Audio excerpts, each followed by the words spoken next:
Yo, Shrewdness, welcome to another episode as we dive into our rankings. So we've already done our quarterbacks. Hopefully you checked that out.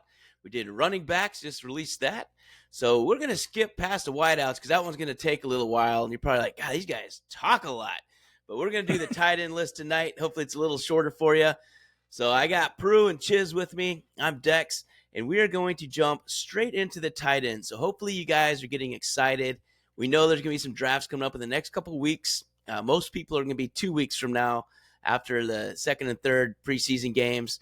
So hopefully you're getting a little look into those, watching some of the guys we've talked about, some of these impact rookies we've talked about, and there's been some exciting ones. So I think without further ado, let's jump into tight ends, and I'm going to kick it off down to Chisholm. So talk to us about who we have in our top tier for tight ends this year, and then we'll kind of talk about a few of them individually. Yeah, for sure. So one of the things that we were actually talking about in the Patreon this week about this position in particular is how concentrated the talent is. If you look at performance data and tight ends, it's like, man, if you don't get one of the top 5 or 6, 7, maybe tight ends, really top 4 though, you might as well just wait because you're going to be scrambling every week and looking at matchups and hoping a guy breaks out because really there's a very clear top 4, at least we would say. And our consensus average, and we rank them against Fantasy Pros, we actually have one that's a little different, and we're going to explain to you why. And it's not just because we're homers, so that gives you some hint. But our top 4, and we'll talk about a few of them here, but goes Brock Bowers, Trey McBride, George Kittle, and Travis Kelce in that order. So if you look at that compared to what Fantasy Pros did, it's pretty much the same except for number 4. Number 4, they had Hockenson, TJ. Number 4, we have Kelce, and we're going to explain why. But let's talk about those top 3 first. So last year, there was definitely a top 3 clear break. Yeah. Bowers, McBride, and Kittle. Prue, tell me when you see those 3, what comes to mind? Who is it that you like the most of those 3 and why? So I've got Bowers ranked first. I had both him. I was fortunate enough to have both him and McBride on my team last year, and threw him in the tight end spot and a flex spot. Too. It was very nice. And it was like taking candy from a baby, really. I mean, those guys were nice security blankets for most of the year. I mean, they were as good as like a very good wide receiver, and we got him in a tight end and a flex spot. Yeah. So that was what was. It was a competitive advantage in the middle of the season with these guys. For frequently coming up with like 16-point weeks and stuff. So anyway, I think it's a kind of a toss-up. Bowers and McBride are clearly the 1 and 2 in my mind. Kittle just doesn't have the surrounding cast this year. So I think he'll get double teamed a lot more and have a tough time getting into the end zone as many times as he did last year. I do like McBride. I think he's going to continue to catch a lot of balls, but he just didn't score many touchdowns last year. In fact, I think he had one, didn't he?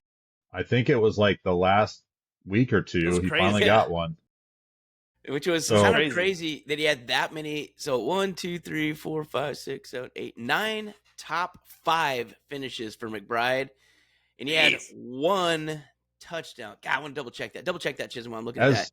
As his owner from last year, I know he had a couple of games where he had like 11 catches. Yeah.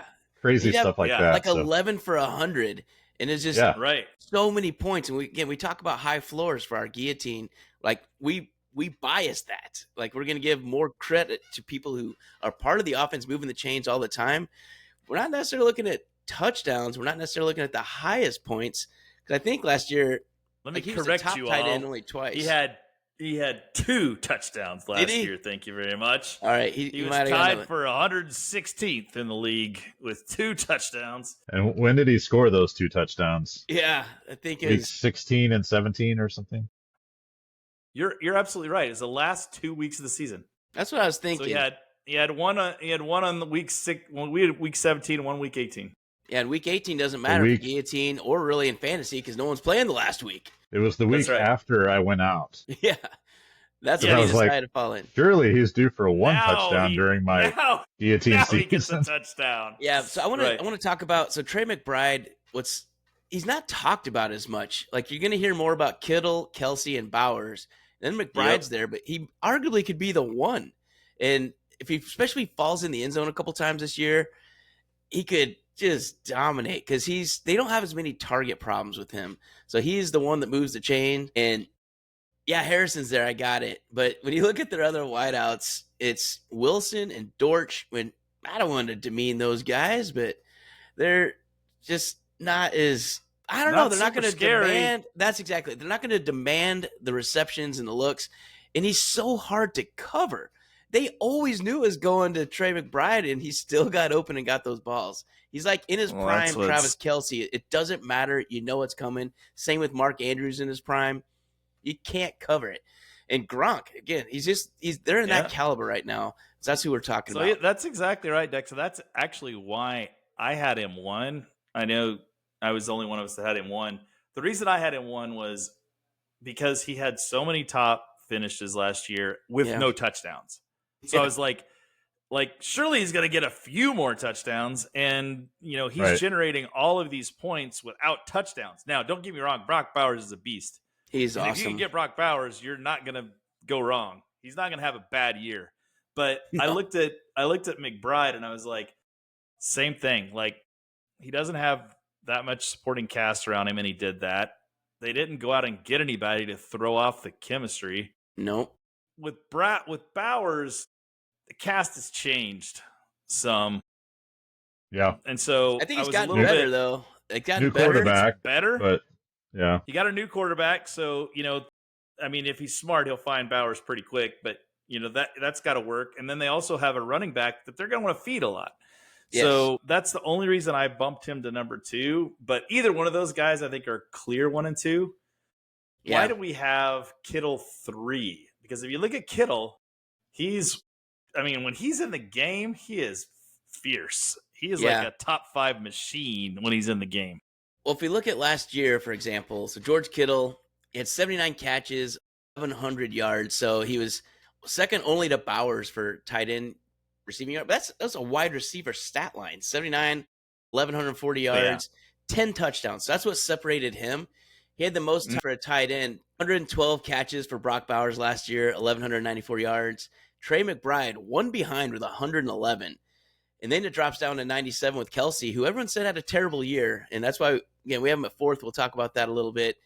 But it's just because he had such a bad start. And the touchdown numbers for Kelce were down dramatically from what the fantasy world is used to, and Chiefs fans especially are used to. So 3 touchdowns is not what you expect when you spend a very early capital pick on Travis Kelce last year. That's right. But then again, is what it is. But George Kittle, he gets in the end zone more. So, again, 8 touchdowns last year. That's super helpful for a tight end. And he's going to be the main weapon for San Francisco. So we talked about it a little bit during our running back episode, and we'll talk about it more during the wide receivers. But George Kittle's kind of San Fran's offense moving the chains with Ayuk out, Juwan Jennings nursing a hamstring. They're going to have just limited depth, and I think that's going to mean more George Kittle. But the flip side of that, we were talking about this during the Patreon as well, is if they don't have anyone going out for routes, if you're a defense, what are you going to do? I'm going to double team him, man. So I'm not going to let George Kittle beat me. Right. Even when they they'll double Kittle just like they used to double Kelce, right? And a good tight end can still beat that if you get a mismatch on linebackers or whatever. So they'll figure out how to get him his catches. Do fine. Yeah. He'll still be a major focus of that offense. I agree. But I do think he's going to have a little bit of a drop off. He's still a top 3 tight end, but there's a little more uncertainty with him because of the stuff you talked about, Dex, in terms of the talent around him changing. And then that's why we have him at 3rd. Yeah. Yeah, that's right. And then we put Kelce at 4. And of course you guys go, Chiefs fans, put Kelce at 4. Okay, well, yes, true. But there is a little bit, it's hard to get away from it. I mean, there's no doubt. I would love to have Travis Kelce's children. But he's still pretty good at football. Yeah, he's still. We were talking about how everyone talked about, how bad Travis Kelce was last year. And if you look at his finishes, especially in the middle of the season, he had a run where he finished in tight end rankings 3rd, 5th, 29th, 3rd, 2nd, 1st. Yeah. And in 6 weeks, top 5 of them. That's incredible. And this was in his like really bad year, and the year that everyone was saying how he's done, he doesn't have it anymore. And then if you go even deeper than that, the guys talked about this, and it's true. He didn't get in the end zone as much last year. And really, that's kind of that killed him. The difference. But let's not forget that. I mean, he still had he had 823 yards receiving last year, 97 catches. Okay, he only had 3 touchdowns. He just wasn't explosive when he caught it last year. He's lost a lot of weight. We're used to coming when in he catches trying the ball, to get the quickness back. Yeah, the yak though. Remember, and that's what was lacking. Is the yards after the catch is just what we're used to seeing wasn't there. He looked like a fat, slow version of Travis Kelce. He did. He looked like caught the ball and crumbled. Tight end. Yeah. Right. And so he's lost weight. They've improved the receivers around him for sure. They have a much deeper receiving core than they have had in many years. So he shouldn't have all the focus on him. I think it's going to be a sneaky good year for him because of that. Yeah. They're not going to game plan for him as much as they used to. And I think he has a knack that you don't see in a lot of tight ends. You see it in Kittle. I think Bowers has it. We're not for sure yet. It may just be athleticism, but he can find the hole in almost any defense. And it really doesn't matter how old you get. There's been certain tight ends that have been able to do that. Tony Gonzalez did that for a long time. San Diego had a couple tight ends that did that for a long time. Antonio Gates. Like there's guys that just, and Gates played till he was like 40. Yeah, and it was because he just found the hole in the defense. And so, there's guys that know how to run their routes, and Kelce's one of them. Yeah, for sure. And the thing is, so Kelce, I think he's going to step up. He looks quicker, more explosive, and those are the things that are going to separate him again. And again, we just look at these guys from last year even. It's a massive drop-off. So after you do the top 3, just as involvement, right? Receptions, that means targeted plays. We go targets, it's even more ridiculous. Like Bowers, 153 targets, McBride 147, Kelce 133. Then the next best goes down to Jonnu Smith, who's going to be kind of worthless. We'll talk about that this year. Then you go to like Kittle's in the 90s, so that's pretty good. But then you drop into 60s really quick with all these other tight ends. So that's why the top group, I think you're getting a sale price. You're going to discount rack Kelce this year because he was going early, like first round in Guillotine and probably the first tight end off the board last year. And now you can get him probably the 4th or 5th tight end off the board potentially if someone else likes one of these other guys. And you can still end up with a tight end 1 that's very comfortable sitting on your roster. That's you're feeling pretty darn good about yourself. So I think you just get a discount this year and you'll have a better version of Kelce, in my opinion. I agree. So when you go, I think we got the clear top tier, but then you have a second tier, right? And that second tier, like these are guys that you feel good about starting, but you're not going to count on the home run weeks like you're counting on from those tier 1 guys. Those tier 1 guys can win you weeks, and you're actually counting on them to win you weeks. And these tier 2 guys, they're going to win you some weeks, but you're not counting on it because they're not as consistent, right? They have the ability to break out. They might be in a good scheme for tight ends, but they're just not as consistent for whatever reason. So, but these are guys that you want to have circled because once you get out of this group, it really gets touch and go. And it's horseshoes and hand grenades after these guys.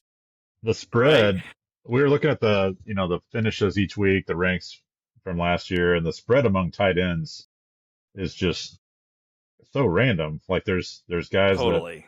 That, it's first of all, there's just not as many of them, right, as wide receivers. But any given tight end could have a top 5 week and then be number 25 the next week. Horrific. That's right. Or 35 or whatever. So the thing that really differentiates them is the consistency. It's the targets, their time on the field, and the targets and how focal they are in their offense. So the tier 2 guys that are not quite as involved as the top 3 or 4 that we've already talked about, TJ Hawkinson, Sam LaPorta, Evan Ingram are among that group. Yep. David Njoku. And we squeaked in Tucker Kraft from Green Bay this year into tier 2 as well. So Dex, right. who do you like out of that group, and who's your favorite? So I've got a couple that I like a lot. The sneakiest one I think you can get a sale price on that just most people won't like for a lot of reasons. But Evan Ingram is like, what? Why do you like that turd? Well, because he's really talented and he's with Sean Payton, and that guy has made some great tight ends in the past. If you just go back to those New Orleans offenses, and Evan Ingram, he handpicked and picked this guy in free agency to come to Denver.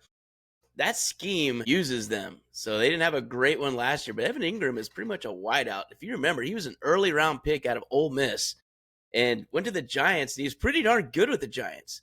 And then everyone had him high on their draft boards. Don't think, I didn't have him high. Last year you did too, because he was awesome 2 years ago in Jacksonville. And then he was hurt last year. And plus Jacksonville was a god dang poop show last year.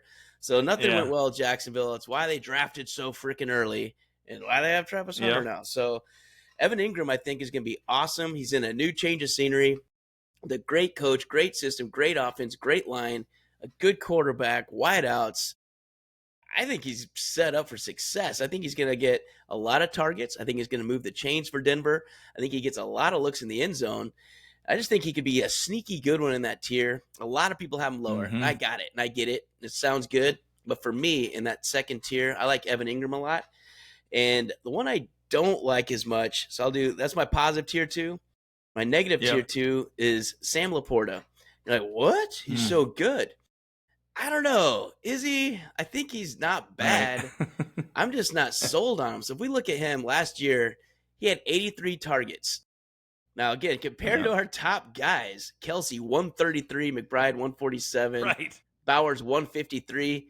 He's like half, man. And of the top McBride had 111 catches. Yeah. And he had 83 targets. LaPorta. That's exactly what I'm saying. And it's just hard for me to get on board with LaPorta, especially, again, I still think Detroit's going to have a great offense. I really do. But I also think the wideouts are going to get more involved. I think Jameson Williams is going to be used more. I think Tim Patrick's going to be used more. I think they're going to be throwing Jahmyr Gibbs and Montgomery a lot. Yeah. Yeah, the two backs are what's going to take a lot of they're not going to need to throw as much because they're going to be leading most of these games, right? Yep. So. And so I see a lot of people are going to be spending pretty good draft capital on Sam LaPorta. I just think there's a lot of guys around him that would do the exact same thing as him. So I'm not really as big on him. I don't think the upside's there for me this year. No, do I think he sucks? If you end up with Sam LaPorta on your team, do you have a bad tight end? No. I just think you probably got a tight end you could have gotten the same level of production a couple rounds lower if you wanted to. That's kind of like my one up, one down for the tiers. What do you guys think? Who's in a tier that you like, and maybe one that you're not as high on? I know. For me, T.J. Hawkinson spent a lot of time out, at the early part of last year. So I think he may be falling off some people's radars. Yep. I'm sure Viking fans are thrilled to have him back and probably draft him the first chance they get. I think he could have a decent year. We've said before, rookie quarterback's best friend is their tight end. Yeah. Yep. And he's a good Justin one. Jefferson draws a lot of attention, right? So guys like Hawkinson and Addison can get open. And I think he may have a good year. So on that one, Prue, when we're talking about the two guys, it's kind of funny we both hit it on that. In 2023, Evan Ingram had 143 targets that year, and T.J. Hawkinson was second with 127 targets that year. So we're not saying this is like a long time ago. They were elite. They were the top two in the NFL. That was ahead people have of a Kelce. short memory though at times, right? It's like, totally. Who's that injuries, guy? He's washed up. They're both injured and both on Vikings were really good last year, but he was hurt. So Hawkinson missed a bunch of it. And Ingram, he was hurt too and in a bad system and everything went to crap. 143 2 years ago and 127 2 years ago for Ingram and Hawkinson. So that's why we think they can easily bounce back. So take that discount on those two guys. But I like where you're at too on that, Prue. So the one that I have up in tier 2 that no one else did that I'm high on is Mark Andrews. And the reason why is I think that everybody wrote Mark Andrews off at the beginning of the year. I did too, to be clear.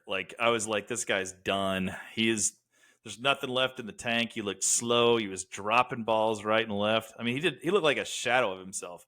And then something happened, and it was like Mark Andrews is back. And if you look in the back half of the year, he was dominant. Yeah, he was really as good a tight end. And at the end of the day, like, Lamar loves him some Mark Andrews. And, you know, they got Zay as a wideout, who's good, and he's going to get his. But outside of that, it's Mark Andrews. You know, they're going to run the ball. They're going to throw the ball to Zay Flowers. They're going to throw the ball to Mark Andrews. And they're probably going to throw the ball to Mark Andrews in the red zone because he's really good in the red zone. So yeah, I pulled him up this year. Hey, any one of these guys, there's a lot of age in some of these tight ends, and you know, it could be the last year. You never know when they fall off that cliff. The last and so I'm risking a little bit with Andrews because he could be close to that cliff for sure. But I've got him, and I feel like it's a bounce back year for Andrews. Yeah, I don't hate Andrews. I just think more of he's not getting younger, and they have Isaiah Likely, who they like. Yep, they just signed to a big deal. They did, and I think Andrews, I don't know, man. I think his best years are behind him.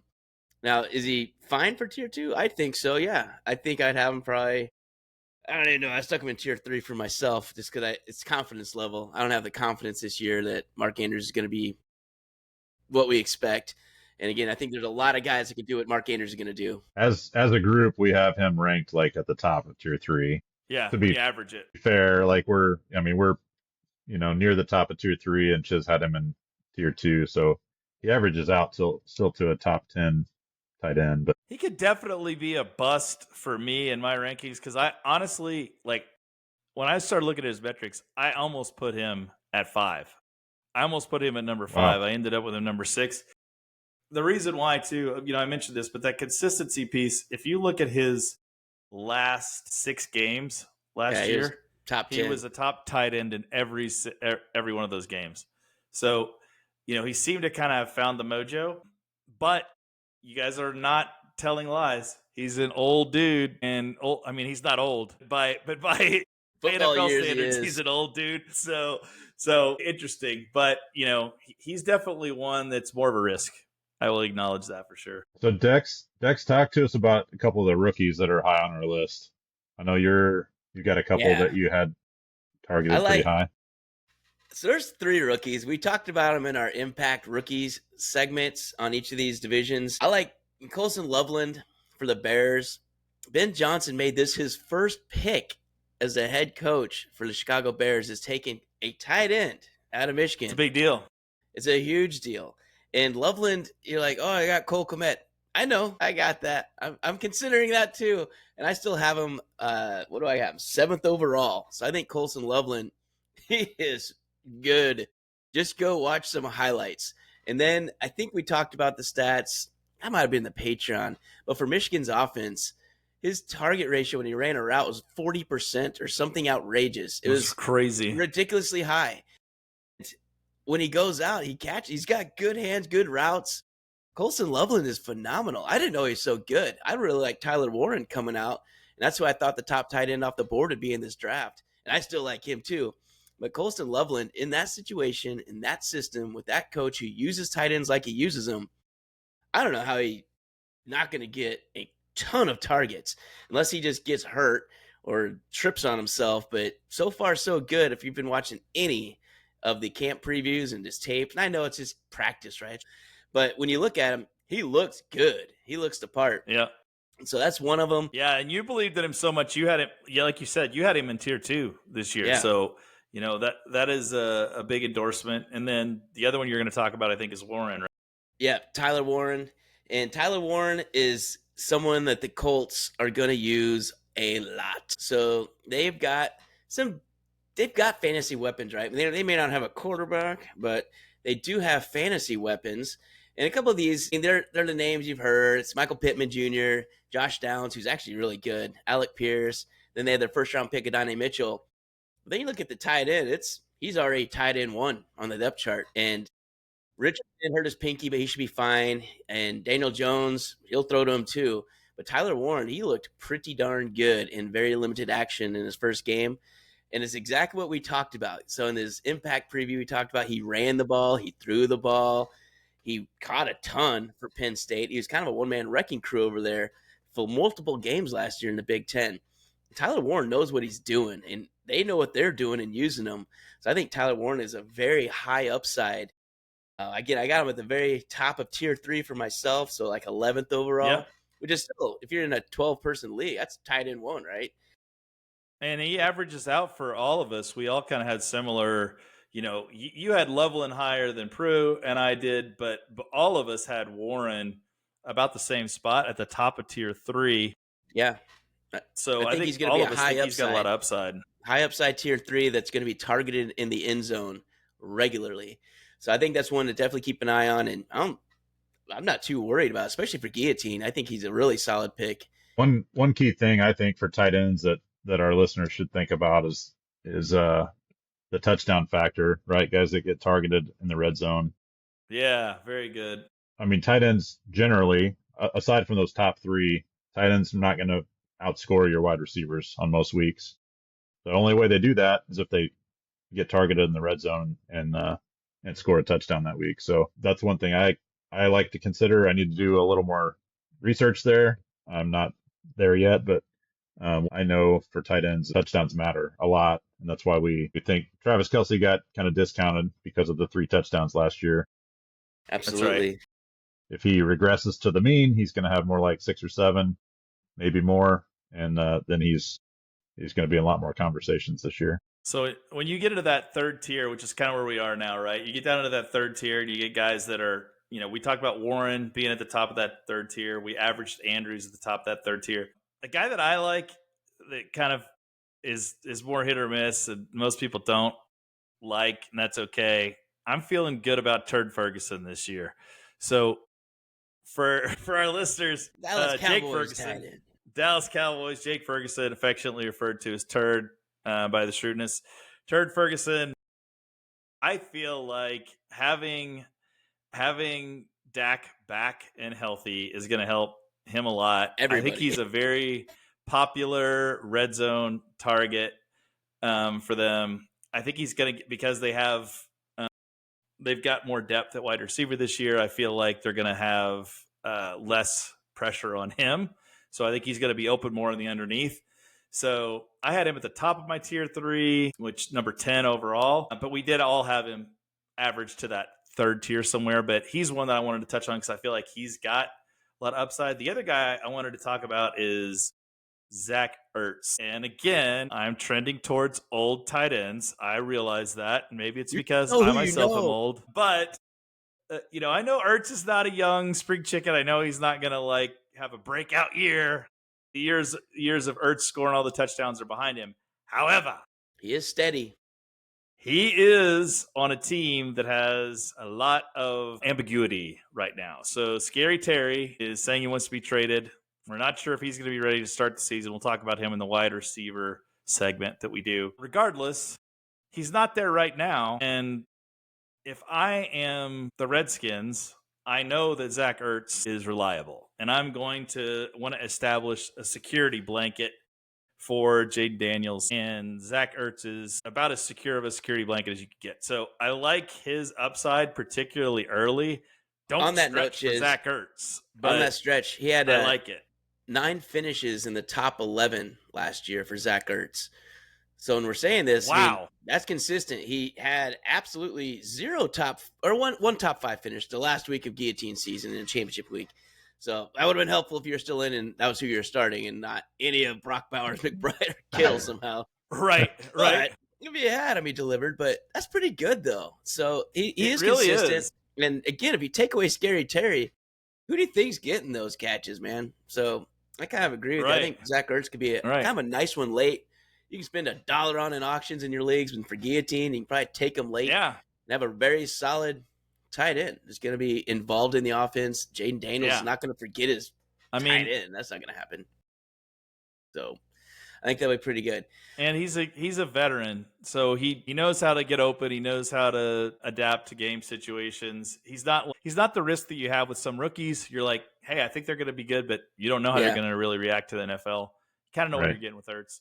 Who else do you guys have in that third tier that you'd like to discuss? I want Pruitt to first talk about a couple dudes that we still have in tier 2, the bottom of the tier 2, that some of our listeners would be like, wait a minute, where did these guys go? What about David Njoku? And what about for Tucker Kraft? Like, what about those two guys? So, Pruitt, do you like either of those guys more or less? I know we have them averaged out to be basically the bottom of our top 10 tight ends. But what do you think about both those guys? That's where tier 3 starts for me. I had a pretty limited window on tier 1 and 2 because I think Chisholm's right with the target situation. I think that the talent just drops off so quickly. Not the talent, the involvement in the offense, I think, is probably the right way to say that. Right. So guys like Tucker Kraft and David Njoku, they can catch. They can run after the catch. They're both pretty athletic dudes. Yeah. Good hands, catch the ball well. Yeah. Good size, all that kind of stuff. For me, the reason they're in tier 3 versus tier 2 is just their involvement in the offense and their offense in general. So Njoku plays for Cleveland. We know that quarterback situation is a little dynamic, to say the least. Have a quarterback. It's just who. Yeah. And then it'll be different every week. It might. Tucker Kraft, he's still a little up and down for me. I'm not sure that I would actually take him. The first 7 tight ends were gone, and he came my way. I'm not sure that I would go with him quite yet, but I do think he's got some upside. I think he showed some weeks last year where he could be dominant at times. Yeah. And Green Bay doesn't have that many well-established wide receivers, right? So Jordan Love needs a target. He seems consistent, and he's got the size and speed combo that makes him a tough matchup. So I think he could be a sneaky one at the top of tier 3 for me. I mean, Tucker had 2 weeks in a row where he was the number 1 tight end. Yeah, in the everybody league. was rushing out to get him. You know, he's got like a little more yo-yo-y than some of the others, and that's the problem when you get into this tier. But I do want to hit up on David Njoku because he is super good. So he played 11 games. Only 11? That's right. He had some injuries, and he didn't play a lot. He wasn't on the field. So he only played 11. With the Joker. Yeah, but in 7 of those 11 games, he finished in the top 10. Yeah. I mean, if you're saying involvement in the offense, I mean, he's kind of all they got. So they had Jerry Jeudy out there, right, and Cedric Tillman, who strike fear into opposing defenses. But then you have this 6'5", just freak of nature that's really fast and catches everything. He's good size. So Njoku is always involved, and he's always at least involved in red zone attempts too. So it's kind of a nice high upside for Njoku as well. I have him at the bottom of my tier 2, mostly because who the hell's throwing him the ball? I don't know. Right. I mean, he could go up if it's Flacco. I don't mind that. He'll use him properly. And again, he could be the security blanket if it ends up being Sanders or Gabriel or Pickett. It's not going to be Deshaun Watson. I mean, probably know that, I guess. Or do we? I don't even know if we know that, but whatever. I think it's pretty safe to say it's not him, but I don't know. Probably going to be Flacco. And so Njoku, I could feel pretty comfortable having him as a starting tight end as well. But just kind of know 7 out of 11 top 10 finishes last year. Just only won for 11 games, and if you only issue that I have with the Joker is he reminds me of, let me give shivers down the spine of old school fantasy players. There was a player that I once had named Fred Taylor. Fragile Freddie Taylor. So much he talent. Was phenomenal when he was in the game. I mean, he was lightning in a bottle. He was going to put up huge points for you, score touchdowns. That's very much like the Joker, man. When he plays, he's awesome. Yeah, but man, you got to sweat it out, see if he's going to play. And even if he does play, he may get hurt 2 or 3 snaps in and then be like, I'm out. Well, that's the challenge. He played week 1 last year. It was 9th overall for tight ends. Then did not play 2, 3, or 4. Yeah. And then he came back week 5, and I think he got hurt again. He was 41. Like, he probably chopped you if you actually got him back. Like, finally, I got Joker back. Chop. There goes your head, man. So Joker, live and let live with that thing, man. He's going to give you something. So that's, again, consistency and being vertical and being in the game at all is kind of some What's key the points. number one ability? Availability. Availability. That's the thing. And so, but he is without a doubt a huge talent when he's in the game. Yep. All right, so let's jump into our 3. And we hit on a couple of them already, but is there anyone else in your guys' little bunch there that also stands out? So there's a few in there that we haven't talked about. It's like K-Dot and Dalton Kincaid, Kyle Pitts, Dallas Goedert. Out of those kind of pile of folks, is there anyone that stands out as having kind of more upside than the rest that you like more? So we'll start with Prue. Is there anyone you like more out of that bunch? Yeah, I like Dalton Kincaid. I think Buffalo's wide receiving core is not super well established. So I think Josh Allen needs a target. Kincaid was hurt a lot. He's another guy that needs to be vertical to be effective, obviously. Yeah. So he kind of falls in the Joku category. Yeah. As long as he's on the field, he's gonna get targeted. He's gonna catch the ball. I think he would do all right. I've got him kind of right in the middle of my tier 3 rankings.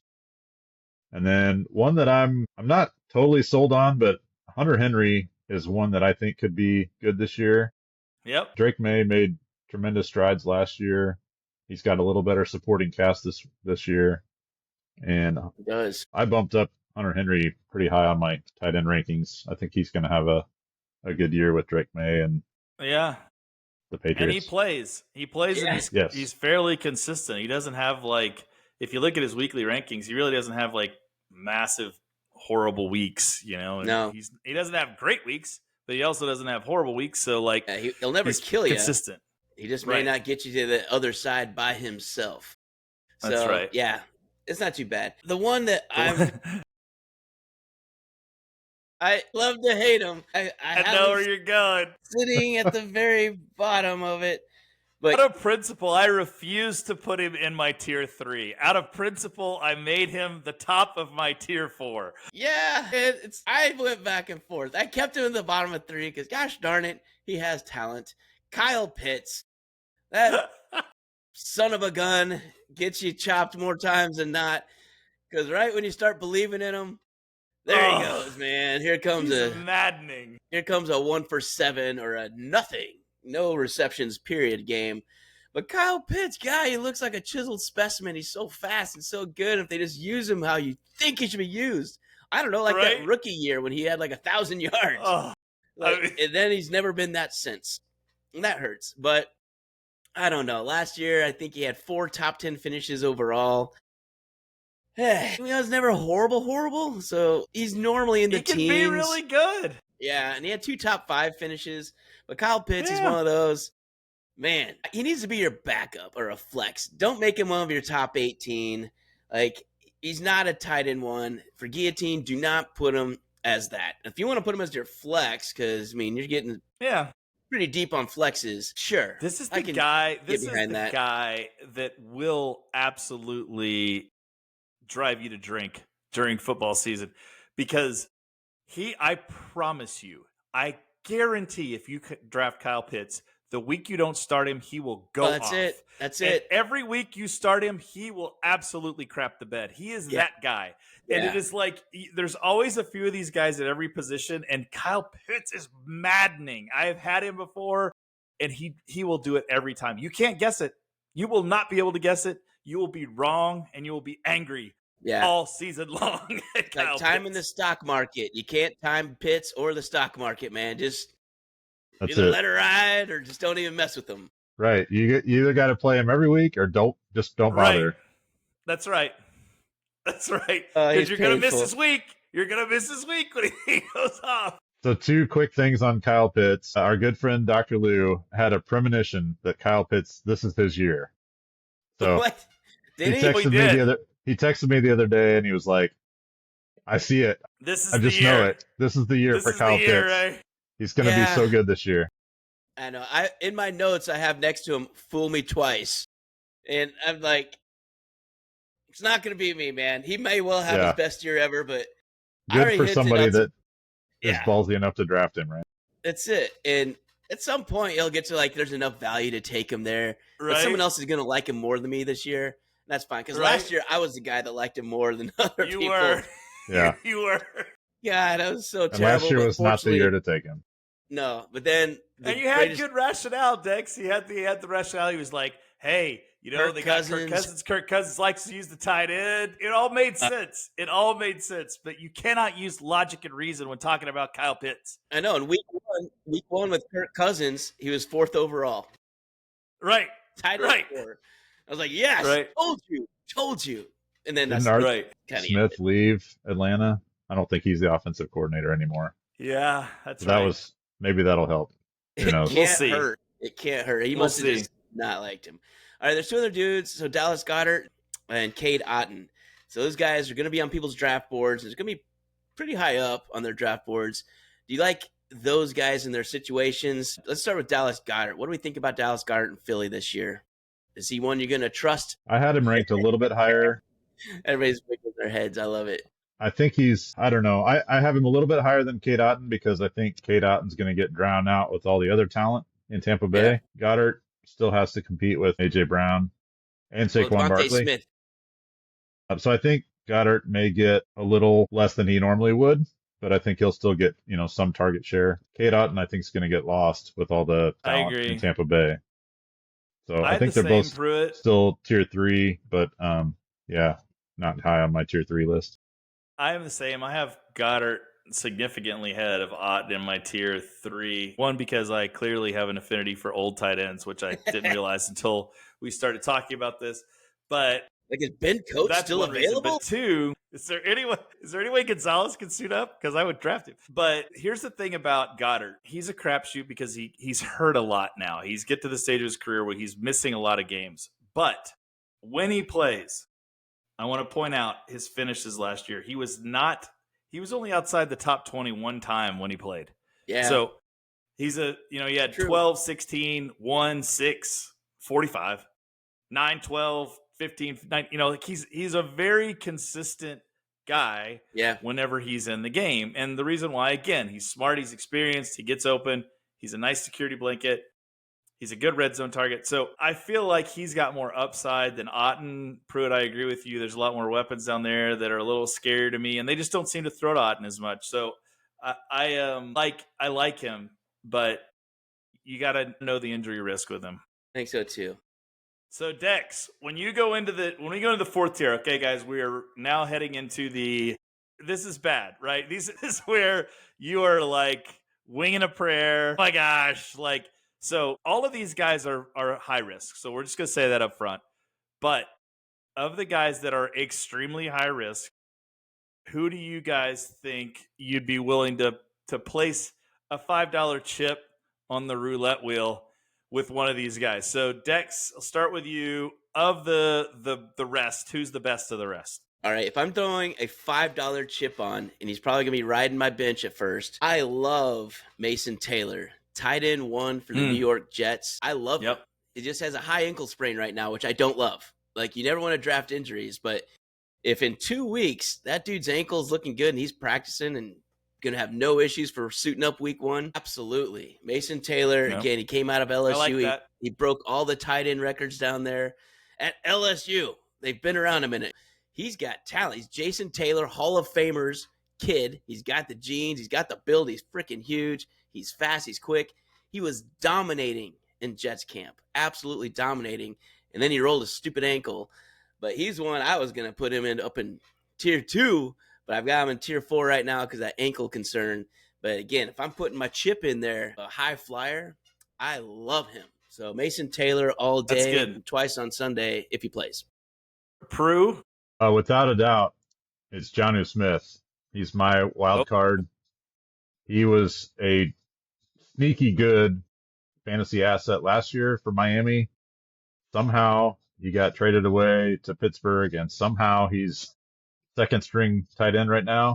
But the last 8 weeks of the season last year, his highest rank was 15th, and he was in the top 5 times. Wow.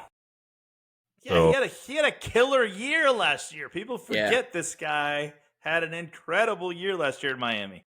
Yeah, he finished 4th among tight ends, right? Yeah. And he killed it the last 8 weeks of the season. Yeah, his finishes 3, 2, 4, 7, 1, 9, 15, 2.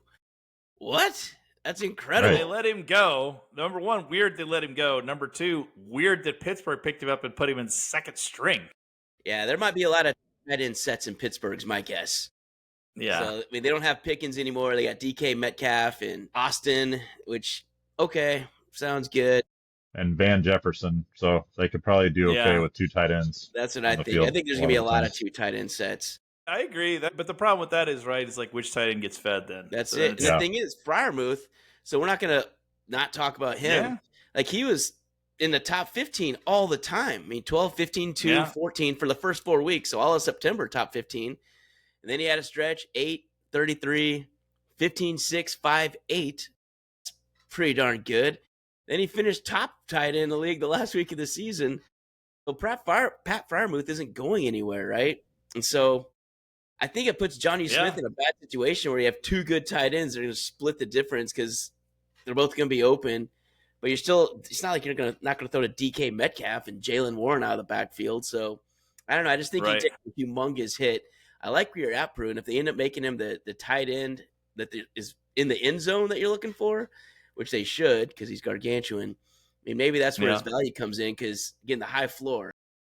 Freiermuth, I know, has had some injury history in the past, too. Yep. So, just keep an eye on the Pittsburgh tight end situation. Jonnu Smith is a super talented guy, and he is. He's been kind of suppressed in his role right now, but that could change quickly throughout the season. That's right. How about you, Chiz? Who do you like in the flyer department? I like Isaiah Likely because I feel like he has shown he could be a top tier tight end. And I think they're going to, as Andrews starts to phase out some, I think they're going to get him more action. He's their guy of the future for sure. So I like him as taking a flyer. And then I like a guy that's on no one else's board. The guy I've liked because I'm a homer, Tommy Tremble.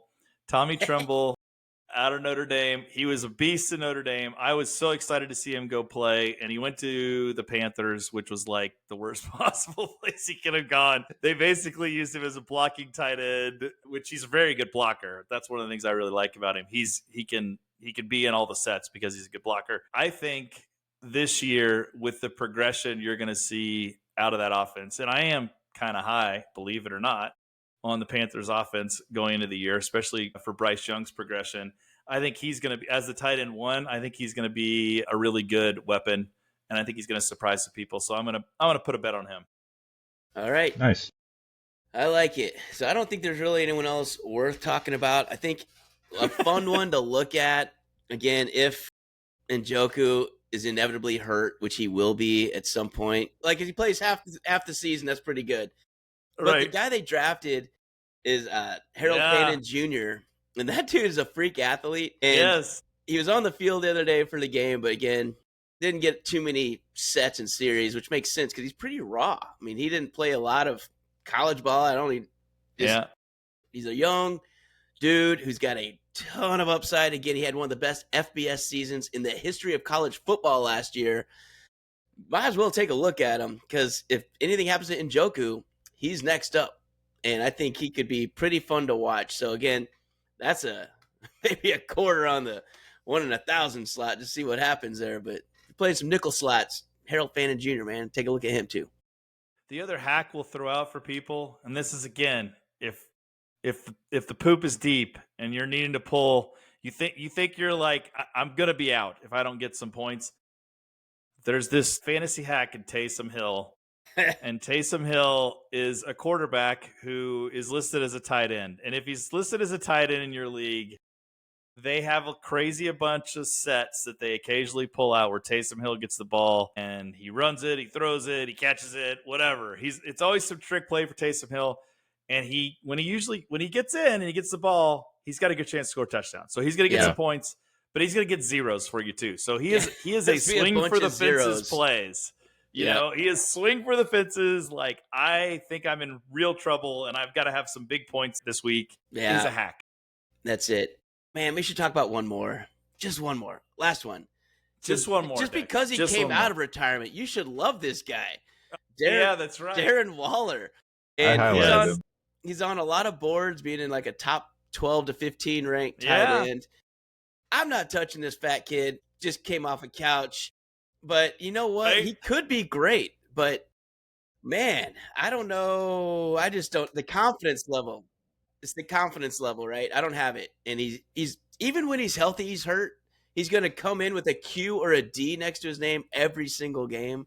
And I just don't play that, man. I need some availability, the best ability. So again, but to your point though, the fact of the matter is, like, Jonnu Smith in this offense, was really good. Finished fourth last year. Yeah. So this is the guy that's stepping into Jonnu Smith's role. So I mean, there's upside. Yeah. Yep. There's upside. There's potential there if he can stay vertical. And evidently he was jogging at practice the other day. So which is always good to run routes with. It's helpful to not walk the route. So I mean, I think he had back problems or something, right? When he was he with has the Raiders. everything problems. Like, just pick a body part. A muscle heals better than a back. Yeah. Like, vertebrae. Those are important for football players, That's know. Right. So I don't know. Right. It's a flyer. We'll see how he does. I hope he comes back and does great. But yeah. Here's the quote that I like the best from CBS. He's unlikely to be an impactful fantasy option, but that won't stop people from drafting the name they know a little with a late round pick. He hasn't averaged north of 10 PPR points since 2021. Wow. So, hey, man, if you want Darren Waller and you're back to the 2020 years and 2021, okay, he's all yours. And I guess if you're taking you could get him late. You could get him last. You could like waiver wire him up in week 3 probably. But it's just one of those. I want to talk about him because he's on these lists. And I keep seeing him. Yeah, and I keep saying, I agree. I'm not drafting him, but yeah, whatever. Me either. There's so many other dudes I know have a role and aren't broke and don't have a Q next to him. Since we've all crapped on him, he's guaranteed to absolutely explode in week 1. MVP. All right. Anyone else? Before I wrap it up, anyone else want to hit on? Nope. All right. I'd say we call it. I think we call it. So that is the end of our tight end rankings. Again, we'll have our sheet out on the website, which will be coming soon, by the way. So we're going to have a kind of a cheat sheet by ranking positions. So you can check out all those we've been talking about. And again, we just wanted to highlight some to look at for these last few preseason games because it's going to matter. And it's fun to watch and see how they're being used, how they look on the field in real time. Because college tape's one thing, but the preseason tape's already better than that. And if they can do it there, they have a chance of doing it in the regular season. Check out our socials. We'll put up some little shorts on there. And if we have any updates on anything, we'll kind of put those out as well.